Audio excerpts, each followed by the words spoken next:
Bueno, buenas tardes. Les damos la bienvenida.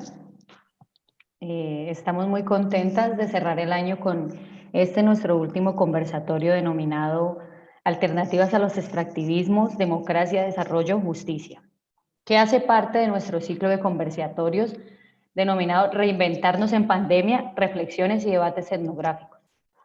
Saludamos a nuestra y nuestros invitados y a quienes se conectan con nosotros a través de las redes del semillero Taller de Etnografía.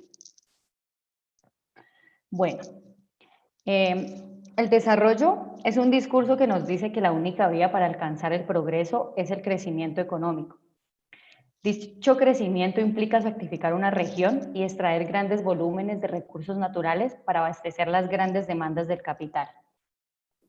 Nuestro conversatorio de hoy tiene como objetivo conocer algunas propuestas que surgen en América Latina en contraposición al modelo de desarrollo capitalista, depredador de la naturaleza, y al extractivismo, que puede ser definido como una forma de acumulación basada en la explotación a gran escala de los recursos naturales con fines de exportación. Aquí se propondrán algunos elementos que sirven para pensar en alternativas post-extractivistas. Para este conversatorio hemos invitado a Eduardo Gudinas, investigador en el Centro Latinoamericano de Ecología Social CLAES.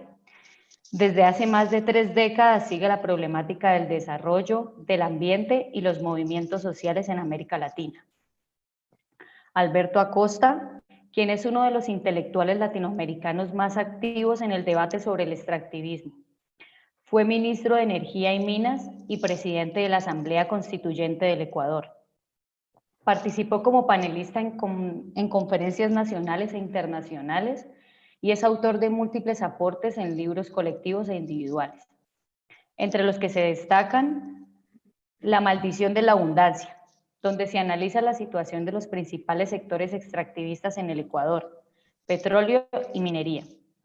Aquí Alberto aborda el crucial problema de los países que son muy ricos en recursos naturales, pero caen en perversiones que los condenan a la pobreza. Y finalmente tenemos a Catalina Caro, feminista, ambientalista popular y antropóloga, quien hace parte de Sensat Agua Viva y del colectivo de Mujeres Diversas y Paz. También hace parte del Grupo de Investigación, Cultura y Ambiente de la Universidad Nacional de Colombia. Bienvenidos. En nombre del Semillero Taller de Etnografía les damos pues como un caluroso saludo y les explicaré un poco la metodología para que arranquemos. La metodología se hará de la siguiente manera. Cada uno de ustedes tendrá un tiempo aproximado de 15 minutos para realizar su intervención. Posterior a eso, se harán 2 rondas de preguntas. Cada una de esas preguntas, ustedes tendrán aproximadamente 5 minutos para responderlas y finalmente se dará lugar a las preguntas y a las intervenciones del público. Para esto tenemos 30 minutos aproximadamente. Entonces vamos a dar inicio a nuestro conversatorio y el primer momento es la intervención de ustedes. Entonces arrancamos por favor con Alberto.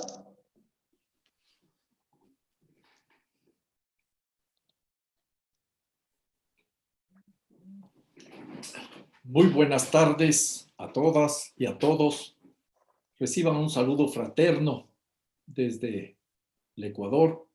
Es para mí un gusto y un honor poder compartir con ustedes, con Cata y con Eduardo, estas reflexiones de este espacio de discusión y plantear algunas ideas de la manera más concisa y precisa posible para tratar de abordar una cuestión que me preocupa sobremanera, lo que tiene que ver en términos de relación entre democracia y extractivismo. La historia de nuestros países, de todos los países de nuestra América, está marcada por la evolución de las exportaciones de productos primarios. Tenemos países cafetaleros, países bananeros, países camaroneros, países petroleros, países mineros. La evolución de esas exportaciones caracterizan épocas de auge y de crisis. épocas en las cuales parecería que la democracia se estabiliza, pero a la vuelta de la esquina afloran las dictaduras o los gobiernos autoritarios. En suma, una serie de sueños y frustraciones van de la mano de una relación entre extractivismos y democracia que resulta muchas veces incestuosa, contradictoria, complicada. Para llegar a una conclusión, que es esa, que es en definitiva el hecho de que los extractivismos afectan en gran medida las democracias, voy a dar 6 pasos cortos y precisos. En primer lugar, ¿cuál es el punto de partida? Los pueblos y los países de América Latina siguen entrampados en la lógica de los extractivismos. Es una suerte de eterna trampa que existe desde hace mucho tiempo atrás. En esta lógica de ver épocas de auge y épocas de crisis, sin irnos muy lejos en historia, podemos nosotros detectar que estas naciones latinoamericanas, sobre todo sudamericanas, ricas en recursos naturales, minerales, petróleo, productos agrícolas del mar, han vivido una auténtica bonanza exportadora hace muy poco tiempo, lo que denominó María Esteles Vampa el consenso de los commodities. La gran demanda de recursos naturales, impulsada particularmente por China y otras potencias, y también por razones especulativas, nos permitieron resolver varios problemas de financiamiento de las economías recientemente. Y no pudimos, mejor dicho, nuestros gobernantes no intentaron transformar la matriz productiva, lo que provocó una profundización de la calidad de economías primario exportadoras. Y eso ratifica lo que yo he definido como la maldición de la abundancia. En la teoría económica se conoce como la maldición de los recursos económicos o la paradoja de la abundancia. Para forzar el debate, parecería que hay una suerte de maldición de la abundancia que caracteriza una situación de pobreza, de atraso, de postración a economías muy ricas en recursos naturales. Y esas economías basadas en la explotación de esos recursos a través de los extractivismos generan situaciones rentistas, estados rentistas, a la par que sociedades clientelares y regímenes autoritarios, en donde la concentración de la riqueza va de la mano con la violencia y la corrupción y, por supuesto, con el autoritarismo. Y ahí aparece la conclusión básica que habría una relación inversa entre extractivismo y democracia, algo que parece cada vez más evidente. Y entonces, al caer la demanda internacional que explicó ese consenso de los commodities, entramos de nuevo en una prolongada y larga crisis. Una vez más, auges y crisis que acompañan la vida económica y, por supuesto, política de nuestros países. Para complicar más el escenario, estamos sufriendo los estragos de la pandemia del coronavirus y de la gran crisis económica global, que no surge con el coronavirus, sino que se agudiza con el coronavirus. Porque no nos olvidemos que las economías industrializadas, las más grandes, ya estaban tambaleando por la presencia de una recesión económica global que ahora se ha transformado en una depresión económica global de incalculable profundidad. Yo diría que esto es un punto de partida que nos lleva a una situación muy preocupante, porque todo indica que estamos camino de volver a la normalidad y que la normalidad, en tanto anormalidad, es la que explica gran parte de los problemas que atraviesa el mundo, como la pandemia del coronavirus, que es una de las tantas pandemias del capital. Y vemos que, por un lado, vuelve a subir de una manera acelerada el consumo y la producción, con la emisión de gases de efecto invernadero que han alcanzado niveles quizás ya superiores a los que había antes de la pandemia del coronavirus. El consumo de plástico, para mencionar un ejemplo, es notable, ha crecido en los Estados Unidos en un 300% y esa es una de las causas de la enorme contaminación de los océanos. Vemos que la especulación está presente en todos los ámbitos. Una persona se enriqueció en 13,000 millones de dólares más en un solo día, el lunes 20 de julio del año en curso, el señor Jeff Bezos, el fundador de Amazon, especulando en la bolsa, y vemos que inclusive el agua aparece ya como un commodity en la bolsa de Wall Street desde el día de ayer. Son algunos de los elementos que nos dicen que no es que estamos caminando a más de lo mismo, sino a más de lo peor. El segundo punto que yo anotaría, el segundo paso que daría yo es que hay una suerte de cultura del milagro que amenaza la democracia. La democracia en el capitalismo tiene serios límites siempre. Es común ver que el poder político termine cooptado por el poder económico del capital. Podríamos hablar largo al respecto, pero veamos lo que sucede solo en los Estados Unidos, cuando hay un señor que quiere aferrarse gracias al poder económico y a la audacia en el poder. Estoy pensando en el que va a ser expresidente Trump. Y en ese escenario, la acumulación capitalista termina por sofocar los intentos de organización autonómica que puede tener una sociedad, sea indirectamente a través de los mecanismos hegemónicos atados al consumo, al consumismo, o directamente por el medio de la fuerza. El hecho real y cierto es que los límites de la democracia en el capitalismo se encuentran todavía mucho más complicados por la realidad de economías afectadas por las patologías de la maldición de la abundancia. Por eso, afirma con toda razón Fernando Coronil, un venezolano que estudió la realidad de su país antes de Chávez y que tiene mucho valor en la actualidad, aflora en ese contexto un estado mágico, un estado rentista, un estado, podríamos decirlo para ponernos a tono navideño, un estado Papá Noel, al que se le puede pedir todo. El estado Papá Noel resuelve los problemas y es capaz de desplegar lo que decía Coronil, la cultura del milagro. Y en ese contexto, gobernantes en la lógica de la democracia delegativa, un tema que aborda Eduardo Budinas en su libro Extractivismos, en el capítulo 15, que me parece fundamental. Son estos gobernantes, se asumen como portadores de la voluntad colectiva, son los que conocen la realidad, los únicos que tienen las respuestas y los únicos capaces de llevarles adelante. Entonces, al asumirse como portadores de la voluntad colectiva, tratan de acelerar el salto hacia la ansiada modernidad occidental capitalista. Y entonces surgen los modelos milagrosos y surgen entonces esos estados rentistas y paternalistas cuya incidencia está atada a la capacidad política de gestionar una mayor o menor participación en la renta extractiva.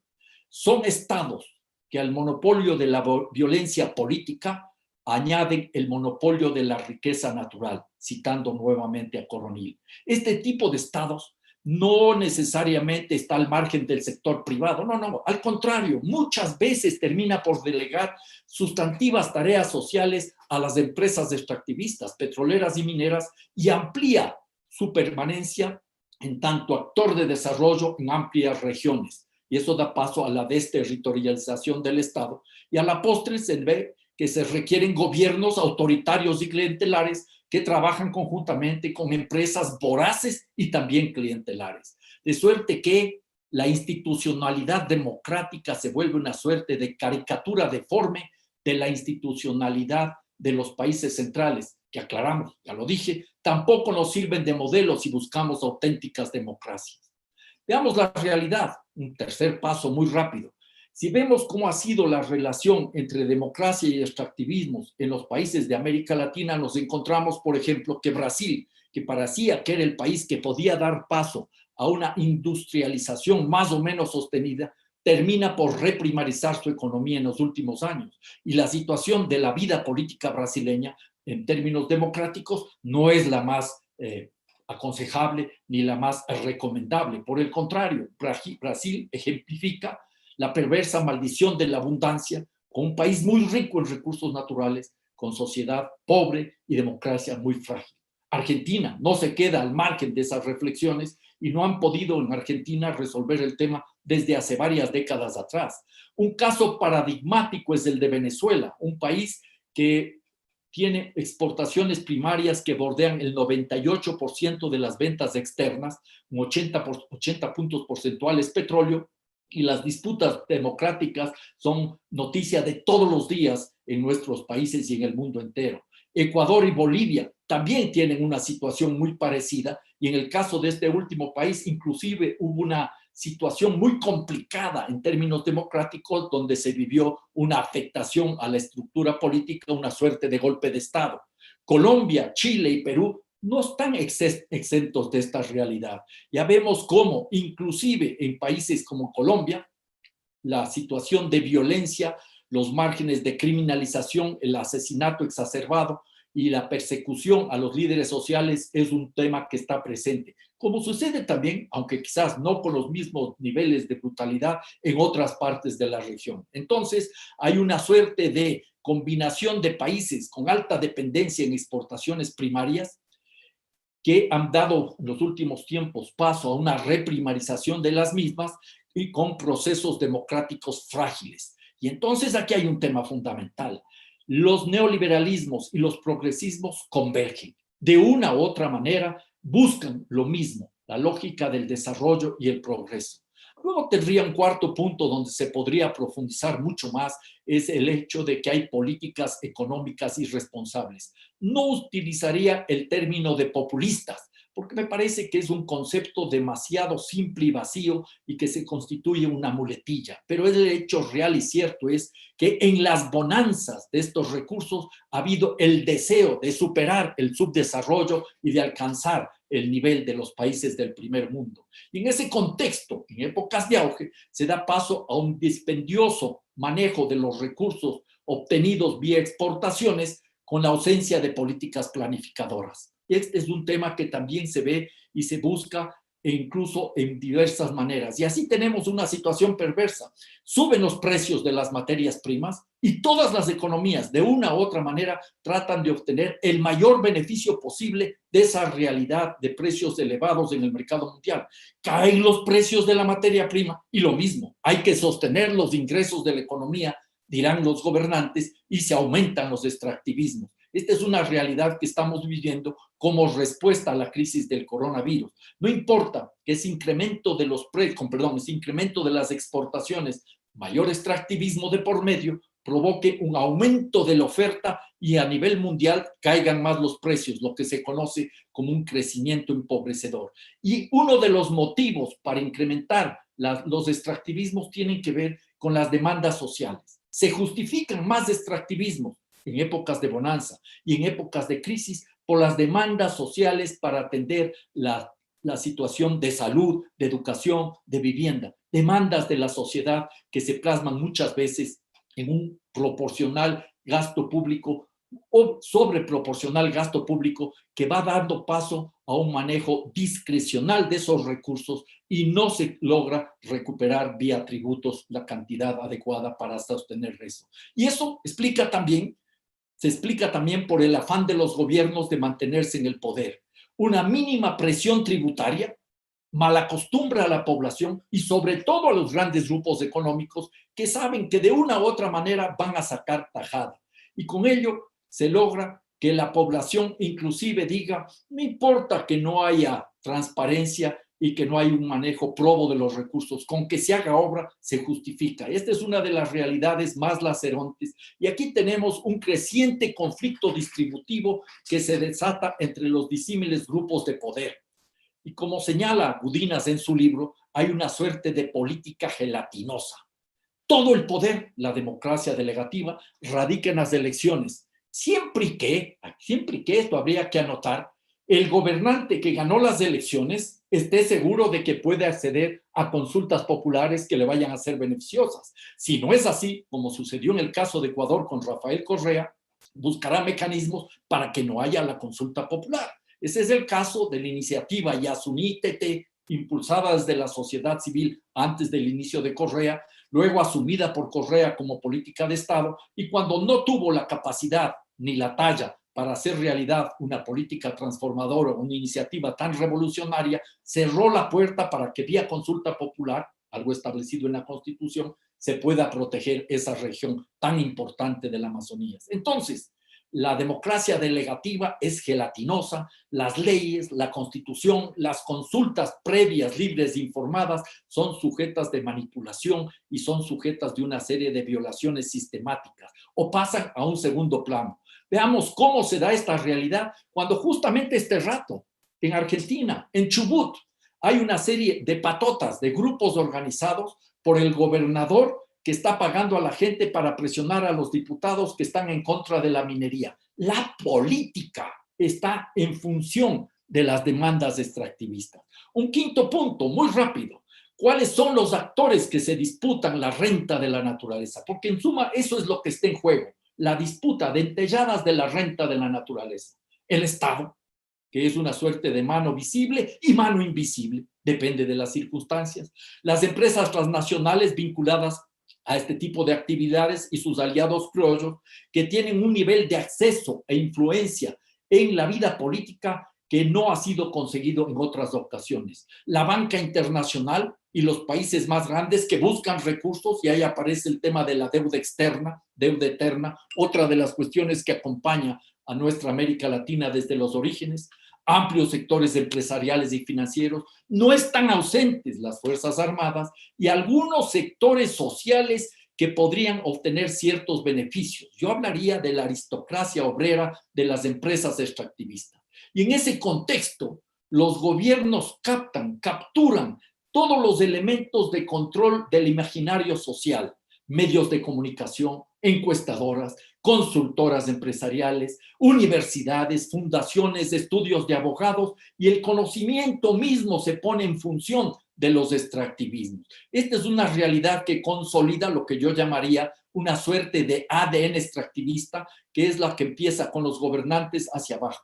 Y las lógicas del rentismo y del clientelismo, incluso del consumismo, impiden construir ciudadanía y alternativas, afectan a la democracia. Este mecanismo de individualismo forzado, de consumismo forzado, desactiva las propuestas y acciones colectivas, afectando las organizaciones sociales y, lo que es más grave, el sentido de comunidad. Y entonces llegamos a un sexto punto fundamental. Todo esto se da en el marco de la ya mencionada cooptación del sentido histórico, represión aumentada que se da tanto en gobiernos, en países con gobiernos neoliberales como con gobiernos progresistas, la violencia, que es una consecuencia, no es una consecuencia, sino una condición necesaria, así como la corrupción. Sobre esto podríamos profundizar y podríamos discutir cómo se ha manejado, por ejemplo, la criminalización, la judicialización, la persecución a quienes se oponen a los proyectos extractivistas. Y el séptimo y último punto es que a más extractivismo, menos democracia. Hay una suerte de relación entre hiperpresidencialismo y hiperextractivismo. Y en ese sentido nosotros tenemos que ver que, entre otras razones, estos elementos configuran, coadyuvan a que se constituyan gobiernos caudillistas, débiles instituciones del Estado que hagan respetar las normas y fiscalicen las acciones gubernamentales, ausencia de reglas y de transparencia que alientan la discrecionalidad en el manejo de los recursos públicos y de los bienes comunes, conflicto distributivo por las rentas entre grupos de poder, lo que a la larga, al consolidar el rentismo y el patrimonialismo, disminuye la inversión y el crecimiento económico, dirían algunos, políticas cortoplacistas y poco planificadas de los gobiernos y una permanente inestabilidad económica exacerbada precisamente por la dependencia de los productos primarios. Y en ese escenario desaparecen las posibilidades de ausencia de alternativas que existen sin lugar a dudas. Y en ese contexto nosotros sabemos que los gobernantes van asumiendo con el tiempo el papel de la Santa Inquisición para proteger la fe en el extractivismo, apuntalados con una serie de tecnócratas, de consultores que arremeten contra quienes critican a los extractivismos. Y en ese contexto nosotros vemos cómo los gobernantes, sean neoliberales o progresistas, se aferran como náufragos a una sola tabla de salvación: los extractivismos, el desarrollo y el progreso, que son una suerte de fantasmas que ya vienen ocasionando tremendos destrozos de todo tipo, incluso democracias afectadas en nuestra América. La tarea es enfrentar esta realidad, demostrar y denunciar tantas aberraciones y construir alternativas. Creo que para eso estamos aquí y por eso me entusiasma la parte de las preguntas y el debate mismo. Muchas gracias. Muchas gracias, Alberto. Entonces ahora continuamos con Eduardo. Bueno, gracias a la invitación del semillero, un gran saludo a Alberto y a Cata, que es un gusto verlos en la pantalla.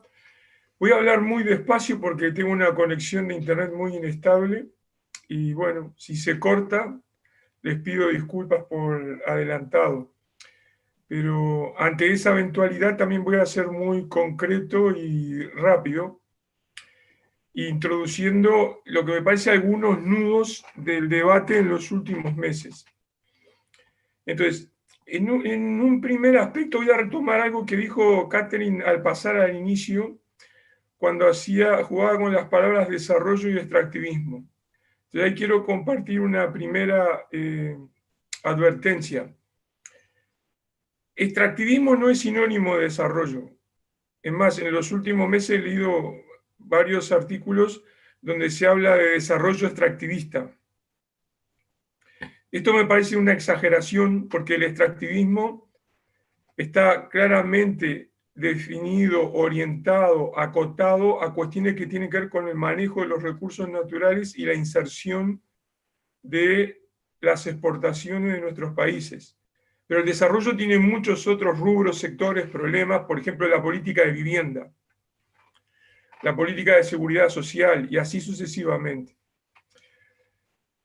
Ahora, hecha esa advertencia, está claro que los extractivismos tienen una enorme influencia en cómo se concibe el desarrollo en los países de la región. En ese sentido, me parece importante tener presente qué quiere decir desarrollo, tener algunas ideas básicas para nuestra discusión en el semillero, que tiene que ver, claro, con los modos en que se organizan las economías, tiene que ver con los modos en que nos apropiamos de los recursos naturales, de un lado, y del otro lado, qué tipo de productos, bienes, servicios se ofrecen, se utilizan, se consumen. Ahora, el desarrollo es más que eso también.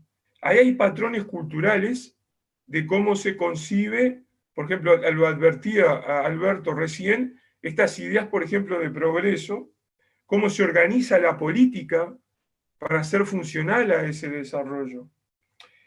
Y aquí quiero advertir que hay un componente, otro de los puntos que quiero hacer un subrayado en esta charla, hay un componente clave que es el papel de la academia, de los científicos y de los tecnólogos. O sea, así como hoy está este semillero para explorar alternativas, hay otros 10 semilleros en simultáneo que están explorando cómo seguir siendo extractivistas. O sea, exactamente lo opuesto de lo que queremos discutir nosotros. A mí me parece que esa discusión ahora en Colombia es muy intensa y tal vez no se presta suficiente atención con todo este caos de la pandemia y las situaciones de violencia del país, etc. Pero, por ejemplo, todo lo que ha pasado en los últimos días con Hidroituango es muy revelador, porque se ha demostrado que las advertencias de las organizaciones ciudadanas y de algunos académicos aislados eran correctas. Pero a la vez me llama la atención que en la decisión política, los procesos que ahora están en marcha y que, por ejemplo, pueden afectar a un anterior candidato presidencial, son por razones económicas. Es por la malversación de fondos. Todavía está en el debe el desastre social y ecológico de ese megaproyecto. Entonces ahí está operando esa base científico-tecnológica que sostiene a los extractivismos dentro del desarrollo. Lo mismo pasa con las idas y venidas de toda la discusión con la delimitación del páramo y la minería de oro en el páramo. Es lo mismo, ¿cuál es el papel de los técnicos en delimitar esos ecosistemas y si esa delimitación es exacta o no es exacta? Entonces, hay otro punto que quiero advertir, es que, a menos como lo veo yo, capitalismo y desarrollo, las relaciones son inversas a cómo usualmente se las presenta. Yo concibo que el capitalismo es un conjunto de variedades de desarrollo, no es a la vez, no es que el capitalismo produce desarrollos. Insisto, el desarrollo precede al capitalismo porque hay otras variedades de desarrollo que no son capitalistas. Y esto es clave porque tiene mucho que ver con las alternativas y lo voy a retomar dentro de unos minutos. Entonces, ahora dando un paso a las alternativas, cualquier alternativa para desmontar los extractivismos implica necesariamente discutir y poner en cuestión el desarrollo. Es inseparable. ¿Por qué? Porque las definiciones de extractivismo son casi siempre sectoriales, no están pensadas en la alternativa para un emprendimiento en una localidad. O sea, las alternativas de salida a los extractivismos no es cerrar Cerrejón y hacer algo distinto en Cerrejón, sino que es repensar todo el sector minero en Colombia, por ejemplo. Lo local es fundamental porque nos ilumina, nos inspira y nos da ejemplos de cómo hacer esos cambios a escala sectorial y a escala nacional. Pero las relaciones y las aspiraciones son de cambios en cómo funciona todo ese extractivismo como estrategia de desarrollo, como economía, como cultura, como ciencia y tecnología. Y eso tiene que ver con la configuración de alternativas. Entonces, dando un pasito más en esta charla telegráfica, la otra cuestión es qué quiere decir alternativa, porque si yo quiero tener una alternativa al extractivismo, ¿qué quiere decir alternativa? ¿Qué es alternativa? Entonces yo les propongo en el semillero, ustedes dediquen, y los que nos ven por YouTube, dediquen un tiempo a ver, a pensar y a reflexionar sobre esa palabra, porque ha estado en boga por décadas, pero siempre me parece que no está muy claro qué quiere decir. No pretendo imponer la definición verdadera, pero sí les voy a compartir la mía porque me parece esencial entender los significados de las palabras. Entonces, alternativa es una palabra, un concepto, una categoría muy interesante porque siempre es dual. Implica la opción de algo diferente a la condición actual, por lo menos hay otra opción, o dos, o más, o tres, o cuatro, o sea, hay una posibilidad de escoger algo distinto, pero eso implica el segundo aspecto del concepto, que es la capacidad para poder elegir esa otra opción.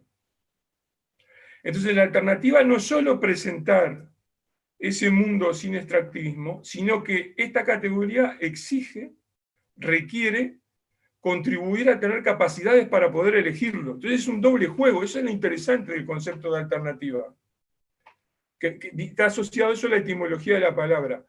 Entonces, en ese juego es, yo pienso en otra alternativa, en este caso para nuestra charla, no extractivista, pero a la vez tengo que tener capacidades, libertades, imaginaciones para entender esa otra opción de una Colombia no extractivista y poderla elegir si llega el caso. Esto es clave para el debate, me parece, en el país de ustedes y en algunos otros países, porque el estado de violencia constantemente impide la capacidad de libre elección.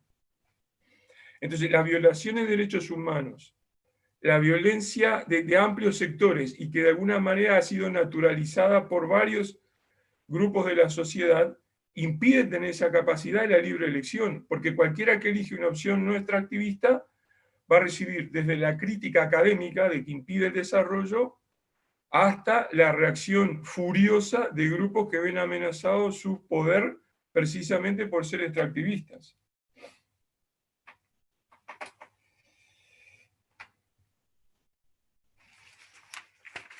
Entonces, pensando en esas alternativas, fíjense ustedes que algunas discusiones me parece interesantes para discutir en el caso colombiano y de los países vecinos. Hay un conjunto de alternativas que vuelven a estar sobre el tapete que postulan que la salida a los extractivismos es poner una opción distinta al extractivismo que está controlado y mediado por empresas transnacionales extranjeras. Y por lo tanto, la alternativa sería tener una empresa nacional estatal, nacionalizar de alguna manera el acceso y la comercialización de los recursos. Entonces esto implicaría tener grandes empresas estatales de petróleo, grandes empresas estatales de minería y así sucesivamente. Países como Ecuador, la experiencia que ha contado Alberto, Bolivia, Brasil, etcétera, conocen bien los problemas con la gestión de las empresas estatales, que desde el punto de vista, desde las comunidades locales y desde el punto de vista de su desempeño social, ambiental e incluso económico, no son tan distintas que de las empresas privadas, y se reproducen los mismos impactos sociales, ambientales y territoriales. Pero esa discusión vuelve una y otra vez a Colombia, Perú y Chile. Como que la solución sería tener una gran empresa nacional estatal. Y esa discusión está volviendo ahora al debate académico que viene de algunos sectores progresistas que vuelven a postular a los extractivismos como la gran solución para salir de la crisis económica de la pandemia. Fíjense ustedes que en Argentina se está discutiendo un impuesto a las grandes ganancias, está avanzado en su debate parlamentario, que muchos sectores de izquierda apoyarían, pero lo sorprendente es que una parte de lo recaudado va a ir para subsidiar la extracción de los emprendimientos de fracking en el sur del país. Y eso lo hace un gobierno progresista. Entonces, imaginen ustedes qué podría pasar en Colombia si hay una propuesta política alternativa que dice, vamos a poner un impuesto a las grandes ganancias para, entre otras cosas, financiar los pilotos de fracking en el futuro. Y así sucesivamente.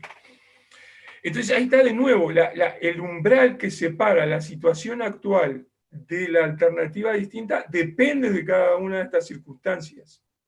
En el caso de Argentina, ese debate es entre variedades de desarrollo tradicional y capitalista, y la diferencia está en el papel del Estado en apropiarse y regular el excedente. El Estado participaría, en el caso argentino, subsidiando aún más el sector de hidrocarburos, con la esperanza de obtener un mayor rendimiento en dinero que después se utilizará, dicen ellos, por ejemplo, en programas sociales o en reactivar el empleo, etcétera, etcétera. En cambio, administraciones como la de Duque o Piñera en Chile, dicen, el Estado no se mete, pero yo libero, reduzco barreras, flexibilizo normas al privado, esperando que la dinámica del privado aumente supuestamente el bienestar de la población, genere más empleo y más ingresos de dólares por exportaciones. Entonces, de verdad lo que ellos están discutiendo es entre dos variedades de desarrollo, las dos capitalistas, y la disputa son, entre otros asuntos, el papel del Estado, el uso de los excedentes, y si se vinculan o no, por ejemplo, con políticas sociales. Pero no está en discusión la necesidad de ser extractivista. El desarrollo extractivista es tan fuerte que no está en discusión. Lo mismo pasa en el debate académico. Ahí Colombia es fascinante. Porque ustedes tienen una parte muy vigorosa de la academia que fundamenta el optimismo científico-tecnológico de extractivismo sin impactos. Y tienen a Brigitte Batiste como una de sus más intensas defensoras de eso, que no solo ha presentado opiniones muy fuertes a favor de la explotación del petróleo, en palabras de ella, hasta la última gota, sino tiempo después, y no hace mucho de esto, insistiendo en que la minería no tiene impactos, si es manejada adecuadamente. Entonces, ahí hay en paralelo una discusión del papel de la ciencia y las tecnologías en la organización del desarrollo. Entonces, fíjense que entre el estado actual y la alternativa que se propone para escoger, serían opciones de tipo científico-tecnocráticas. Hay quienes dicen de que todos estos impactos sociales y ambientales actuales son consecuencia de malos usos de tecnologías que ya están disponibles. Entonces, esto plantea exigencias muy importantes y cada vez de mayor escala para los que quieren discutir alternativas a los extractivismos. Un tercer aspecto en esta discusión, de nuevo el umbral entre situación actual y alternativa, es lo que diría, no, bueno, acá este es un problema del capitalismo y tendríamos una solución no capitalista con algún tipo de invocación socialista que permitiría resolver los problemas del extractivismo. En ese caso, la mayor parte de los análisis que hay son en su esencia académicos. Son en su esencia debates donde participan sobre todo intelectuales del hemisferio norte y que son reproducidos por nuestros intelectuales, profesores, alumnos, estudiantes de tesis de doctorado y de tesis de maestría que emulan y se enganchan y se articulan con esas discusiones del hemisferio norte. Entonces fíjense que aquí, entonces, el umbral para pasar de alternativa es cruzar del capitalismo hacia afuera, hacia una condición socialista, pero de nuevo el tema del desarrollo no necesariamente está en debate. O sea, se organizaría el progreso por otros modos y por otras normas. Finalmente, habría un otro nivel que dirían, no, miren, como el extractivismo es parte irreductible e inescapable, ¿no? Yo no lo puedo sacar del desarrollo, cualquier alternativa al extractivismo precisa y solo es posible si se instala con alternativas para salir del desarrollo en cualquiera de sus variedades. Ese es un debate que ha sido muy rico en América del Sur, que ha tenido aportes de muchas tradiciones, que en parte con las discusiones de la pandemia tengo el temor de que algunos de esos aprendizajes en lo que se avanzó, pero también en lo que se retrocedió, queden por detrás, sobre todo por esta avalancha de discusiones que de nuevo vienen desde la academia y las organizaciones ciudadanas del norte, y sobre todo ha estado basado en ensayos con muchas cuestiones agridulces que han ocurrido bajo los gobiernos progresistas en varios de estos países. Lo que yo quiero destacar de estas otras alternativas es que el umbral que ellos estaban dispuestos a cruzar era de imaginar futuros inimaginables, inconcebibles para el desarrollo. Porque siempre es más fácil pensar un desarrollo extractivista privatizado, transnacional, versus un desarrollo nacional estatizado y que reparta mejor el dinero. Es más difícil imaginar salir de esa dependencia extractivista bajo cualquiera de estas dos variedades. Y esa fue la discusión vigorosa que ocurrió en el continente en los últimos años. Y sigue siendo totalmente válida. Son temas para rebatir y para discutir. Y para el caso de Colombia me parecen clave. Porque ¿cuál sería el proceso de alternativa posible para construir en Colombia? Hago esto como preguntas retóricas y con todo respeto. ¿El Lula colombiano?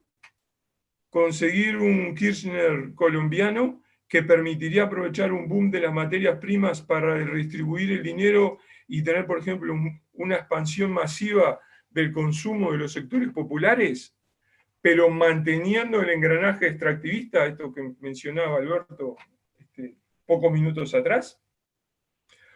¿O no debemos aprender de esas experiencias fallidas y que además son tan riesgosas, que por ese análisis político que decía Alberto, fíjense que derivaron en la extrema derecha de Jair Bolsonaro? O sea, es como un amigo mío me dice, son estrategias del velero. Todos a babor durante unos metros, después todos a estribor para el lado contrario. Van todos juntos para babor o para estribor. Entonces, todos iban para la oleada progresista y ahora todos volvieron para la derecha, y algunos volviendo al progresismo, y todos se mantienen en este zigzag, pero hay una columna vertebral que siguen siendo todos extractivistas. Entonces, las alternativas implican poder escoger, en este caso, siguiendo el significado del concepto, poder escoger lo inimaginable, que es pensar, organizar, diseñar países no extractivistas y cómo hacer esa transición de salida. La transición de salida, los instrumentos, las acciones, es otra discusión. Ahí hay mucho avanzado. O sea, ¿dónde poner un impuesto? ¿Dónde poner una prohibición? ¿Cómo reformar las evaluaciones de impacto ambiental? ¿Qué hacer con las planificaciones territoriales, etcétera? Ahí hay mucho que se ha avanzado en muchos sectores. Lo que tenemos que hacer es cómo armar todo ese rompecabezas en un diseño de cómo funcionaría un país a futuro no extractivista. Y yo veo en esta discusión, y sobre todo ahora por la crisis asociadas a la pandemia, de las más urgentes para llevar adelante nuestras naciones, para no seguir siendo extractivistas en la desesperación de poder revertir los efectos económicos de desempleo y demás por el COVID. Les agradezco desde ya por estos minutos. Muchas gracias, Eduardo. Entonces finalizamos con Catalina. Adelante, Catalina. Bueno, pues un gusto. Primero quiero agradecer y me siento muy honrada de estar en este panel con una compañía tan privilegiada como estos dos compañeros que han caminado, los hemos leído, nos han enseñado esta lucha anti-extractivista y la construcción de democracia. Y pues bueno, también ese caminar, los caminos posibles hacia esos, yo diría, Eduardo, como esos intersticios. Yo voy a hacer una intervención un poco más esperanzadora tratando de ubicar lo que está pasando en Colombia o algunas cosas que nosotros hemos podido acompañar en Colombia, entre esas disputas de variedades del desarrollo y entre los pequeños intersticios que existen para pensar lo impensable, para inclusive soñarlo y para intentar hacerlo sabiendo que puede ser peligroso, que puede ser a veces infructuoso, porque cuando Alberto nos muestra este panorama, digo, al final es más de lo mismo lo que nos viene, pero siento que también hemos podido avanzar en algunas cosas y pues voy a hablar de eso. Entonces, pues primero como compartir que durante los últimos años pues en Colombia nosotros hemos venido como caminando y construyendo distintas miradas acerca de esos horizontes posibles para combatir las crisis del capitalismo y esas crisis que ha producido sobre todo expresadas en lo ambiental, y cómo también desde juntarse y desde juntanzas que además parecían impensables, hemos también avanzado en cualificar y en unificar esfuerzos para las defensas de los bienes comunes y de los territorios, pero sobre todo también para abordar las crisis ambientales y climáticas, que han sido como una expresión de gran urgencia y de gran atención, ¿no? Entonces, frente a eso, el campo popular, la gente ha estado diciendo, tenemos que hacer algo, estamos hasta aquí, pero vamos a hacer algo. Esto, pues eso obviamente lo hemos estado haciendo en un campo que es un campo de disputa de sentidos y de prácticas, en el cual, como ustedes bien lo dijeron, el capitalismo ha estado adaptándose y maquillándose, ¿cierto? En modo de economía verde o transiciones energéticas de energías renovables, pero que detrás de eso también pues hay el encadenamiento de nuevas desigualdades, de nuevas formas de restringir derechos para la gente, en cambio de ampliar derechos para las empresas y para el capital transnacional. Entonces, este campo de disputa que nosotros hemos estado trabajando y en donde hemos estado es eso que llamamos las transiciones. O sea, claro, es el debate que dice Eduardo de las alternativas, donde hay varios tipos, ¿no?, de formas de alternativa. Nosotros hemos dicho, sí, las alternativas están, pero entendemos la transición, ¿cierto? La transición como es un tránsito, un momento que vamos a tener que caminar para lograr eso impensable. Y pues nosotros creemos que de todas maneras la transición no es algo como nuevo, ¿no? Sino que transiciones, como bien lo decía Alberto, hay crisis y auges y esas transiciones se han dado en toda la historia de la humanidad. Pero pues digamos que estas transiciones también tienen unas direcciones, ¿no? Y que han estado relacionadas también con el ejercicio del poder y con la forma en cómo las comunidades, el poder, la gente, pues ha dirigido esas transiciones. Y en ese sentido, pues nosotros sí hemos insistido y las comunidades colombianas han insistido en que se tiene una responsabilidad muy importante en pensar esa dirección de esas transiciones, ¿cierto? Y en involucrarse para incidir en ellas de muchos modos. Las transiciones, pues en la historia de la humanidad han estado motivadas por estímulos diversos, que pues yo no voy a hablar acá, pero unas de los más importantes sí son el poder, ¿no? Y las formas en cómo la humanidad y la naturaleza han venido interactuando en el marco como de un espacio que tenemos acá en Colombia, del cual voy a hablar, que se llama la Mesa Social Minero-Energética. Hay un profesor, Lucho Hernández, que insiste que hay como dos factores determinantes en esas transiciones de la humanidad. Una ha sido el patrón, ¿cierto? O el paradigma energético que la sociedad o que las sociedades han decidido asumir y desarrollar, y lo otro, pues los giros comunicacionales asociados a ese patrón energético. Y yo voy a centrarme un poquito en como las experiencias, por eso yo llamé mi ponencia como experiencias, las experiencias que ha transitado y que ha tenido el movimiento popular colombiano y que han permitido justamente discutir esos paradigmas energéticos en nuestro país y poner las transiciones, porque no es solo una, sino las transiciones en los escenarios de trabajo y discusión en Colombia, que no era tan normal. Esto es una cosa, digamos, más contemporánea, porque antes teníamos muy bien trabajados los temas de extractivismo, ya lo decía Eduardo, como desde muchos lugares, pero los debates de las transiciones han sido y han emergido, yo creo, sí, obviamente por el estímulo del gobierno nacional para transitar a otros modos de desarrollo también capitalistas, pero basados en energías renovables, pero también los movimientos populares han puesto ese trabajo, ¿cierto? Y han pensado cómo el debate de las transiciones nos lleva a imaginarnos escenarios post-extractivistas posibles, y por eso insisto que esto es un campo en disputa como todo y estamos discutiendo.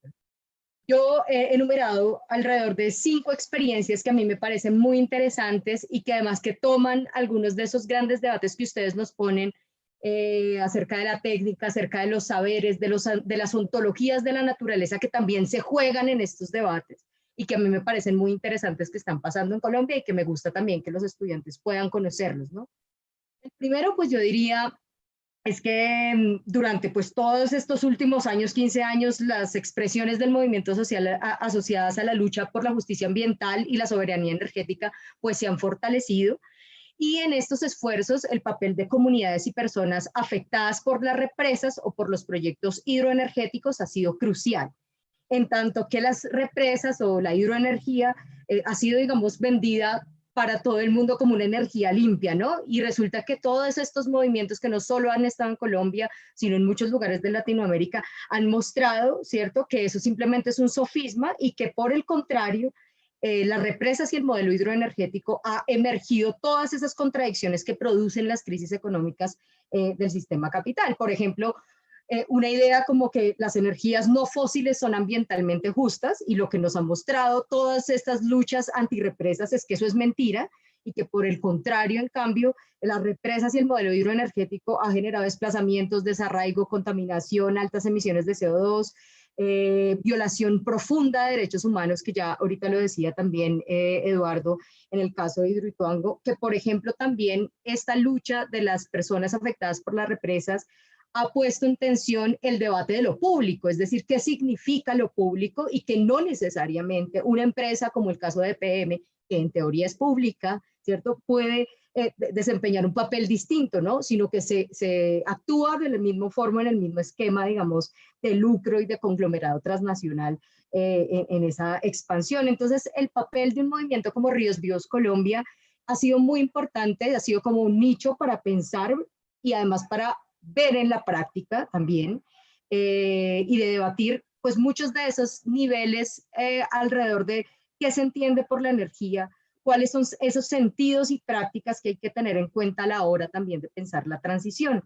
El movimiento Ríos Vivos también ha trabajado mucho el debate de la práctica y el discurso también, y la práctica de la soberanía energética como un aporte al debate nacional, y así también como una mirada integral de la energía, ¿no? Porque en estos debates de la transición hay un profundo desconocimiento, y yo escuchaba a Alberto el sábado que él hablaba de la importancia de entender el significado integral del agua en los debates que se tenía que ver con agua, y yo pensaba también el sentido integral de la energía es muy interesante entenderlo, y yo creo que el movimiento Ríos Vivos ha mostrado eso.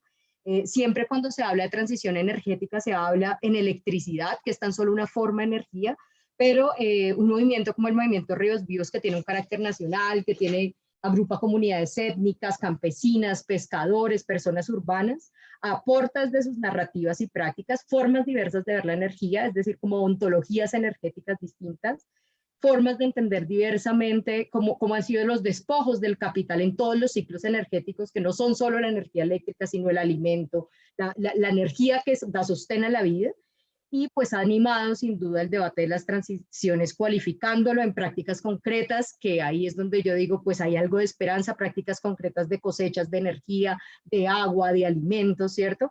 Y también, por otro lado, pues desenmascarando toda la lucha alrededor de que esta producción hidroenergética no es una producción limpia, y que por tanto lo que hay que discutir, como ustedes también bien lo han dicho, es más allá de la matriz energética, es el modelo capitalista, las formas de desarrollo del modelo capitalista y el metabolismo energético que está allí. Finalmente, de esta experiencia que quería también resaltar, y es como también emergen nuevos sujetos en esa construcción de transiciones o de esperanzas o de alternativas, que no son nuevos realmente, sino que siempre habían estado ahí, sino que no habían sido visibilizados, y es el papel, por ejemplo, de las mujeres en la lucha ambiental, las mujeres como sujetas políticas de la transformación y el centro de ese repensar un mundo que pudiera tener, digamos, un horizonte post-extractivo. Bien, hay otro espacio que me parece muy interesante también, que ha hecho un trabajo, y por cierto, el viernes vamos a tener un evento acá en Bogotá, que es la Alianza Colombia Libre de Fracking, que también ha juntado muchas luchas territoriales y ha mostrado cómo entender el fracking más allá de la técnica, ¿cierto? Como una práctica que intensifica los daños de la industria, que la industria petrolera ha generado durante mucho tiempo.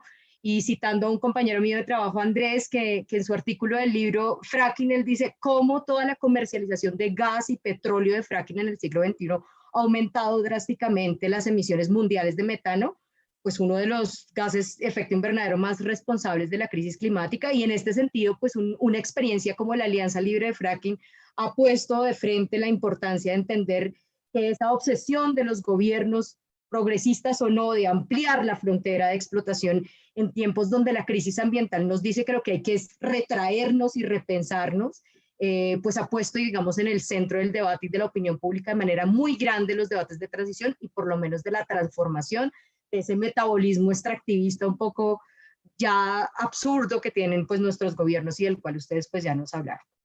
Hay un tercer escenario que a mí me parece muy interesante analizar en Latinoamérica, que es un escenario que es la Mesa Social Minero-Energética y Ambiental por la Paz, que es una experiencia que nace en el marco de las conversaciones de la paz, en una reflexión que en su momento fue, no podemos solamente en un país tan atribulado, como dices, de conflicto, de violencia, no solamente pensar en ese escenario de conversación de la paz, el desarrollo rural o la justicia o la reparación, sino podemos pensar y repensar el modelo minero energético, ¿no? Y en ese espacio llega dos sectores que eran dos sectores casi impensables que se podían sentar a hablar, que es el sector sindical minero energético y el sector del ambientalismo popular, que decide sentarse en ese espacio a pensarse cómo se puede refundar un pacto social que no solo sea para proteger la vida de las personas, sino también proteger la vida de los territorios.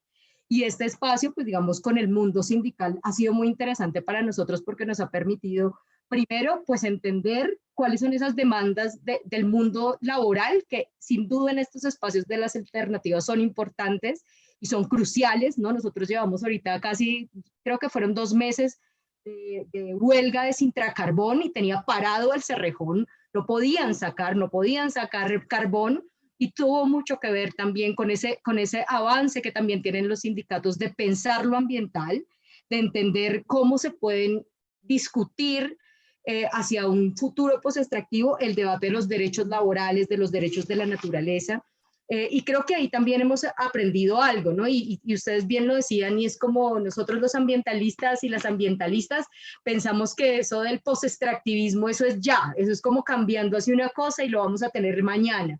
Y lo que nos ha enseñado este camino también con los trabajadores es que es un proceso de adecuaciones muy difícil también en lo económico, que debe garantizar como unos equilibrios también, sobre todo en regiones, por ejemplo, en Colombia, como La Guajira o como el Cesar, que tienen una alta dependencia al extractivismo y que lo vemos cuando pasan este tema, estas crisis alrededor de las huelgas, y es que económicamente esas regiones se van al piso porque la dependencia es absurda, ¿no? Entonces, también ahí tenemos unos aprendizajes.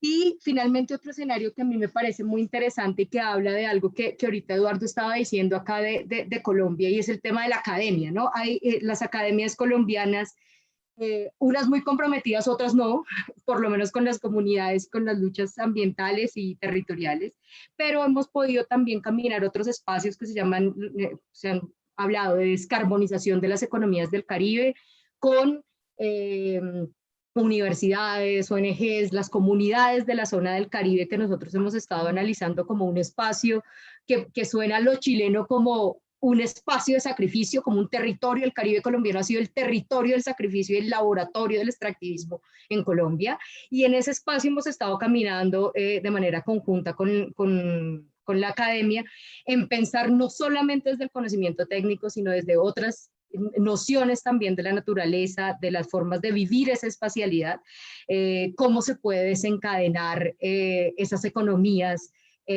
basadas en el carbón.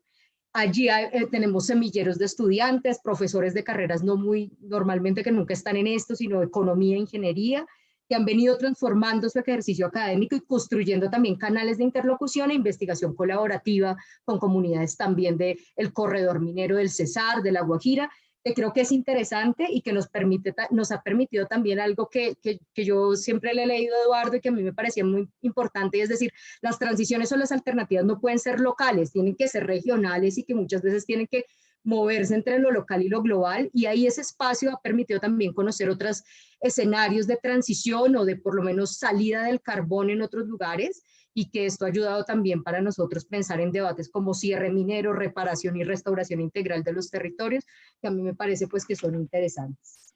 Ya se me está acabando el tiempo. ¿Cuánto me falta, Catherine? ¿Poco? Ya voy a terminar.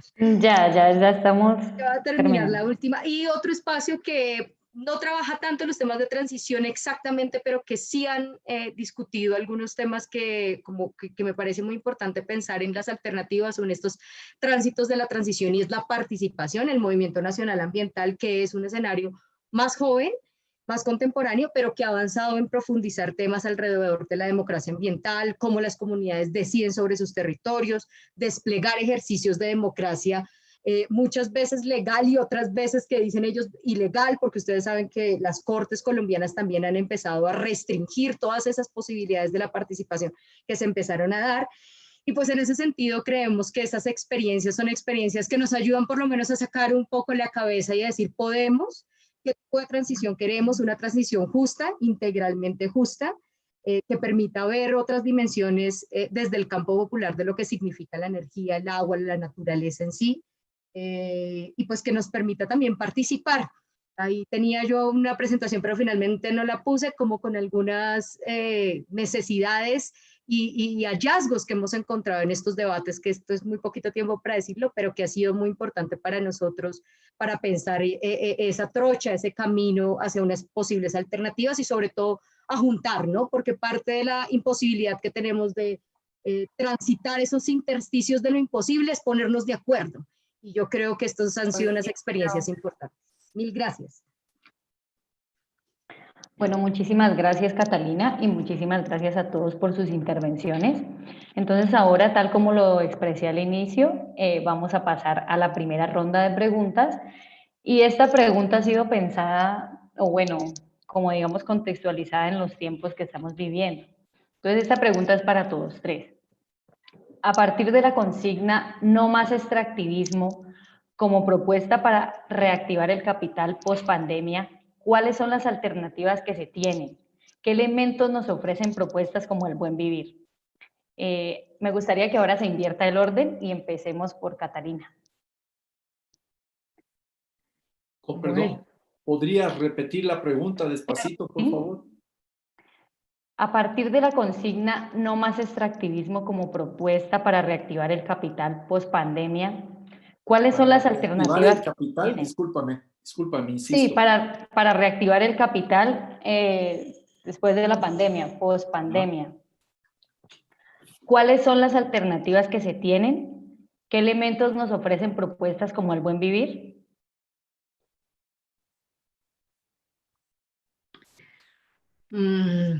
Bueno, pues yo creo que es complicada, ¿no? La pregunta, en el sentido en que pues ya nos mostraba Alberto cómo toda la situación post pandemia lo que nos está mostrando es que la activación de la reactivación económica está fundamentalmente mezclada, y ustedes lo vieron también en todas las decretos presidenciales en Colombia, en donde la industria minera nunca paró. ¿Sí? Nunca paró, o sea, paró porque, la huelga de los trabajadores del Cerrejón la paró, pero por otro lado tenían beneficios tributarios y otro montón de cosas.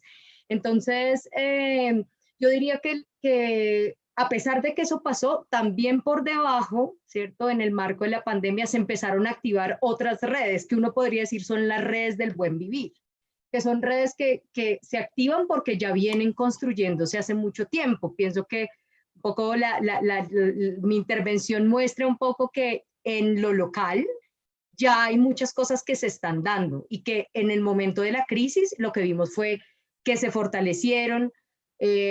Claro, uno puede decir, si uno hace un análisis de escala, son muy pequeñas y no van a poner en jaque el capital, ni mucho menos, pero que sí pudieron emerger algunos sentidos de la solidaridad, de pensar en el otro. Entonces yo creo que esas son, digamos, como las semillas en donde hay que seguir regando, ¿no? Ahora, en lo global, en lo nacional, hay una voluntad muy expedita en donde este tipo de iniciativas del buen vivir, que uno puede llamarlas así, pues no son tenidas en cuenta, ¿no? La economía popular de todas maneras sí funcionó, ¿no? Por lo menos en Colombia y en las capitales colombianas, las economías populares funcionan y funcionan inclusive por fuera de la lógica estatal o la lógica gubernamental. Entonces yo diría pues que esas son las esperanzas. Ahora hay que seguir. Nosotros hemos insistido en que muchos de estos debates y sobre todo prácticas siempre están o en el marco de la gente afectada, pero no en las ciudades, ¿cierto? Y esos intercambios en donde este tipo de ejercicios sean por fuera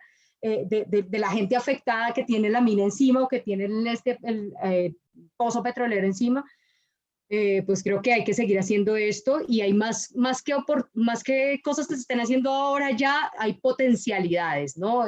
Sí se emergieron algunas redes que a mí me parecieron muy interesantes, pero hay como muchas cosas por hacer, yo diría, ¿no? No sé, pues para Colombia creo que están así las cosas.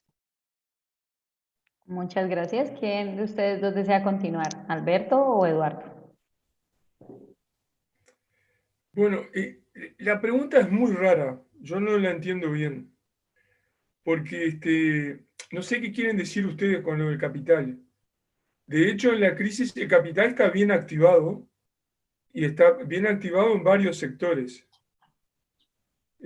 Otra cosa es que haya impactos económicos en ciertos grupos de la sociedad por pérdida de empleo, etcétera, pero para, para parte de los actores de lo que yo sospecho que ustedes están pensando en el capital, tener niveles de desempleo alto puede ser muy beneficioso.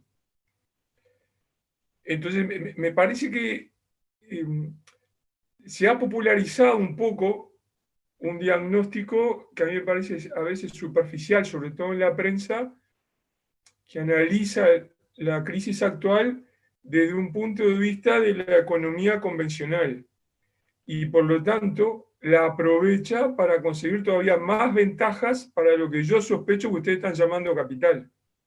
Por ejemplo, más ventajas de que le reduzcan permisos sociales y ambientales, la liberalización, por ejemplo, como ocurrió en Colombia o en Perú, de los trabajadores del sector minero, a pesar de la pandemia, poniendo por detrás las cuestiones de salud pública y demás. Entonces, ustedes acuérdense que el capitalismo funciona con crisis y está aprovechando esta, donde algunos sectores sacan ventaja y hay otros sectores que pierden roles protagónicos. O sea, estamos presenciando una disputa dentro de actores del capitalismo convencional, capaz que no tan evidente en América Latina, pero muy fuerte en los países centrales.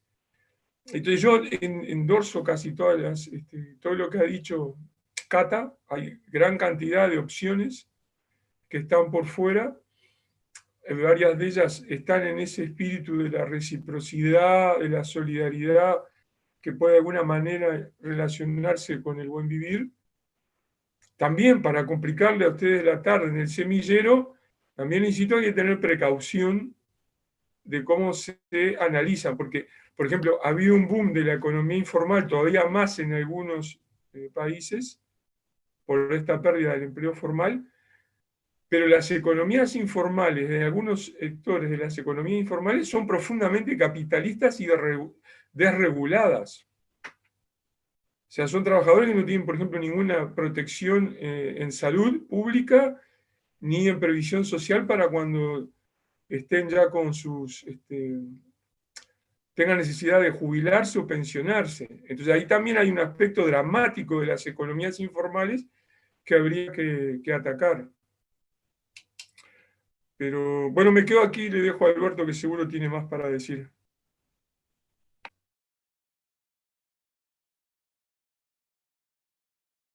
A mí también me pareció un poco curiosa la pregunta, por eso pregunté y pedí que la repitan.